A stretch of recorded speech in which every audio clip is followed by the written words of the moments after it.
Fala pessoal, tudo bem? Vamos continuar aqui nosso estudo do Código de Ética do IBGE, beleza? Inciso 8. Toda pessoa tem direito à verdade. O servidor não pode omiti-la ou falseá-la, ainda que contrária aos interesses da própria pessoa interessada ou da administração pública. Ou seja, verdade a qualquer custo. Verdade em todas as circunstâncias, beleza? E quando o texto diz, mesmo quando a verdade não seja a favor da administração pública, ou mesmo quando seja contrária à administração pública, o servidor deve continuar com a verdade. Porque o princípio da indisponibilidade do interesse público, princípio do direito administrativo brasileiro, ele diz que, olha, existe o princípio primário. Qual é o princípio primário da administração pública? É o interesse comum, do bem comum, do cidadão, e não necessariamente o interesse da pessoa jurídica, da administração pública. Então, verdade a qualquer custo, mesmo que seja do desinteresse da administração pública. Beleza?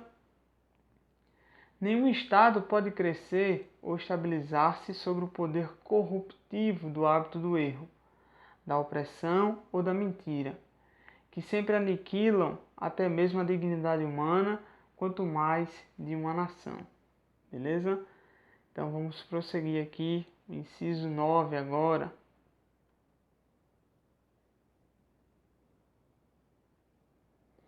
A cortesia, a boa vontade, o cuidado e o tempo dedicados ao serviço público caracterizam o esforço pela disciplina.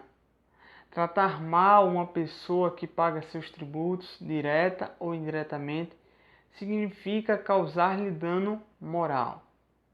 Da mesma forma, causar dano a qualquer bem pertencente ao patrimônio público, deteriorando por descuido ou má vontade, não constitui apenas uma ofensa ao equipamento e às instalações ou ao Estado, mas a todos os homens de boa vontade que dedicaram sua inteligência, seu tempo, suas esperanças e seus esforços para construí-los.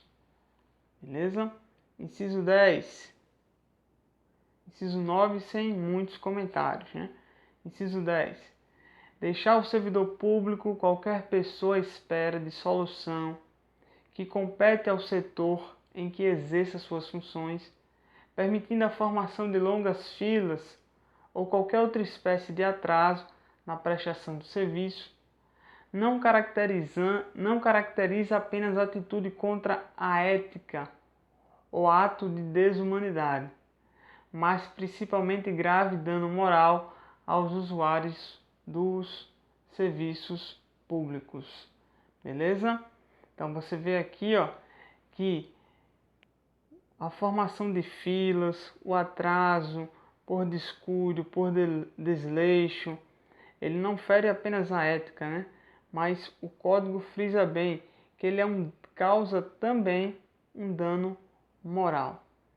Beleza? Então, se na sua prova aparecer que o servidor, que por descuido, ele deixa a formação de filas, então ele não vai estar causando apenas um ferimento na ética, mas também um dano moral aos usuários deste serviço.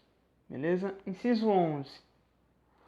O servidor deve prestar toda a sua atenção às ordens legais de seus superiores, velando atentamente por seu cumprimento e assim evitando a conduta negligente. Os repetidos erros, o descaso e o acúmulo de desvios tornam-se, às vezes, difíceis de corrigir e caracterizam até mesmo imprudência no desempenho da função pública. Inciso 12. Toda Aí eu chamo a atenção.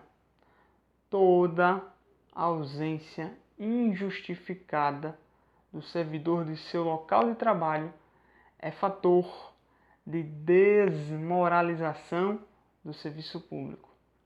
Frise bem, toda. Ele colocou tudo, totalizou. Toda ausência injustificada. Veja que ele tem uma qualidade aí, ser injustificada. Toda ausência injustificada.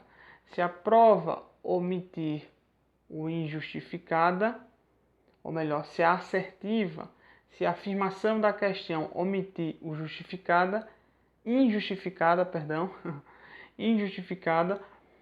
está errada. É toda ausência injustificada do servidor do seu local de trabalho é fator, é causa para desmoralização do serviço público. Beleza? Então, toda. Inciso 13, esse é bem longo, mas bem importante. O servidor que trabalha em harmonia com a estrutura organizacional, respeitando seus colegas e cada concidadão, colabora e de todos pode receber colaboração, pois sua atividade pública é a grande oportunidade para o crescimento e o engrandecimento da nação. O caráter colaborativo e participativo deve estar presente nas atividades estatísticas e cartográficas. Duas atividades essenciais do IBGE, né? Estatísticas e cartográficas. Inclusive, muitos APMs, falando aqui de APM, né, no caso, alguns vão atuar na área cartográfica, alguns vão para a parte direta de pesquisa, levantamento, dados, consulta à população e outros vão para a parte cartográfica. Só a título de conhecimento, né? Privilegiando-se, vamos lá, prossiga, privilegiando-se, assim um contato estreito, harmonioso entre ambas as atividades. Então deve ter uma harmonia. Contato é essencial para melhorar a qualidade, a comparabilidade e coerência dos dados produzidos.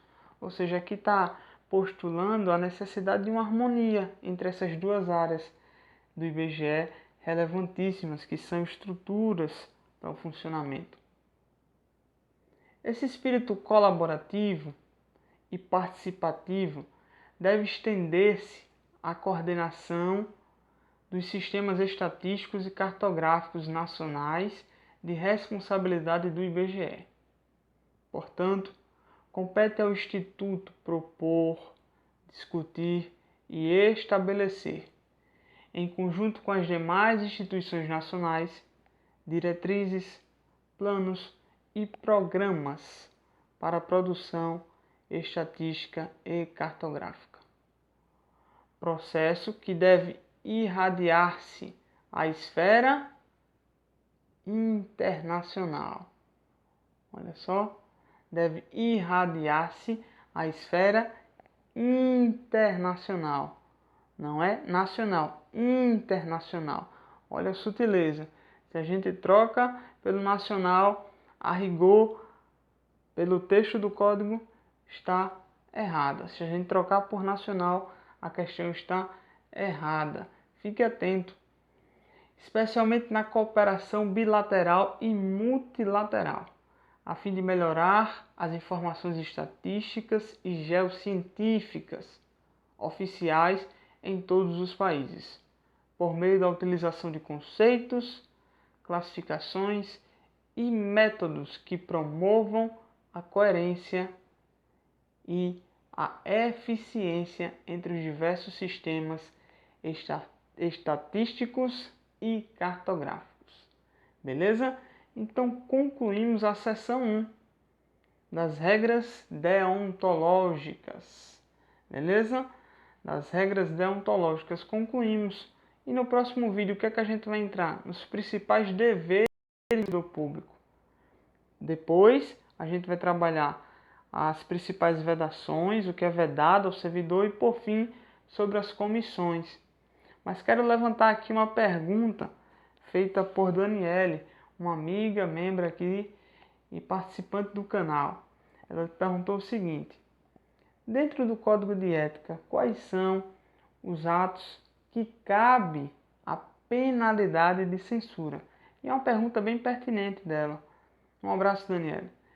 Pelo seguinte, o Código de Ética não vai listar penas, ou melhor, condutas que cabem uma penalidade de censura ou outras condutas que vão caber outra penalidade.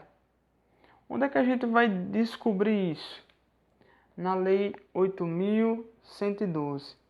Lei 8.112, inclusive aparece dentro do edital, é o último edital do IBGE, e a gente vai fazer uma playlist também da Lei 8.112, e daí a gente vai conseguir saber essas informações. Quando cabe uma penalidade de censura, quando é necessário outro tipo de penalização, beleza? Então a gente vai descobrir lendo a 8.112, tranquilo? Então, desejo bons estudos a todos, sigamos firmes, até a prova. Um grande abraço, JVC no ar, saudações!